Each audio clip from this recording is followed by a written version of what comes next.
So guys, ang dami nagko-comment na bakit di na daw ako masyado nagpipilter.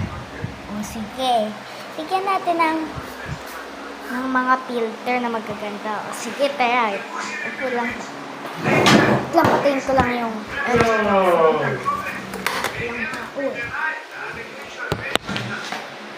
sige, tayo na. Akong choice te. So, ayan na te, ha? Happy ka na? O sige, iba pa. Diba? Hirapan ako na mamili sa inyo. So, ayan. Next. So, ayan, ha? Next. So, ayan. So, ayan na, ha? Nagpipilter na ako. Totoo yan. So, ayan, nagfilter ulit ako. Isa pa. So, ayan, nagfilter na ako.